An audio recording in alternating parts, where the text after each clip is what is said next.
La principal meta profesional que me he planteado en la vida es ser capaz de desarrollar proyectos formativos que permitan al alumno entender, comprender y solucionar los problemas de su vida diaria, siendo capaz de convivir con los demás y respetar sus derechos.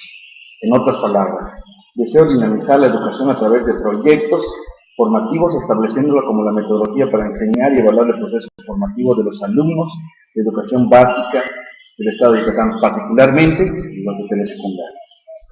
Cuando hablamos de evaluación, los maestros siempre pensamos en pruebas escritas.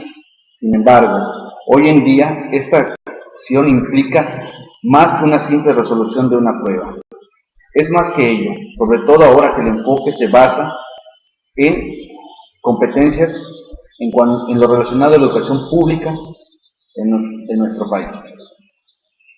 La formación por competencias desde el enfoque socioformativo propone una serie de criterios que deben considerarse en la evaluación, así como instrumentos que permiten hacer de la evaluación un proceso más justo tanto para el maestro como para el alumno, como lo es, por ejemplo, el mapa de aprendizaje. Es importante mencionar que hoy en día no podemos seguir evaluando de la manera tradicional, en donde se pone principal énfasis en la memoria. Hoy, la evaluación debe considerar las actitudes del individuo.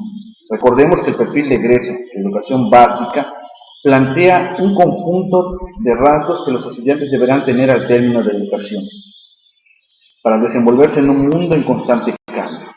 Dichos rasgos son el resultado de una formación que destaca la necesidad de fortalecer las competencias de la vida, que no solo incluyen aspectos cognitivos, sino también los relacionados con lo afectivo, lo social, la naturaleza y la vida democrática.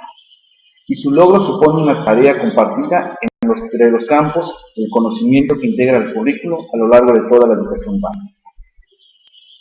Tomando en cuenta lo anterior, es como debemos entender el proceso evaluativo, en donde en todo momento se deberá tener presente los aspectos cognitivo, afectivo, social, la naturaleza y la vida democrática.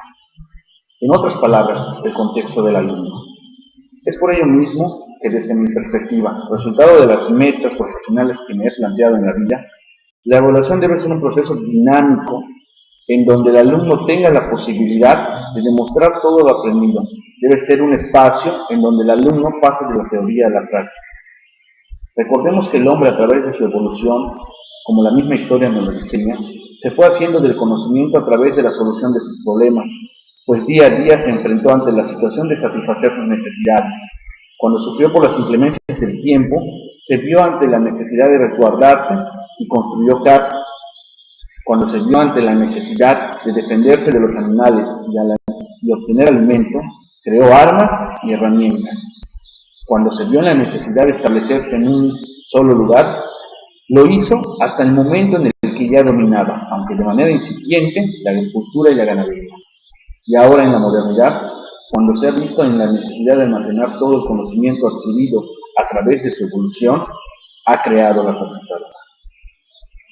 Asimismo, en la prehistoria, cuando a un individuo, miembro de un clan o de una tribu, se le pretendía enseñar a cazar, no solo se le enseñaba a través de dibujos o explicaciones, se le llevaba a la cacería. Ahora la pregunta, ¿cómo y cuándo se valoraba que ese individuo ya era un cazador? Cuando tenía la capacidad y la habilidad para cazar por sí solo, sin necesidad de que se le explique qué tiene que hacer y cómo lo tenía que hacer.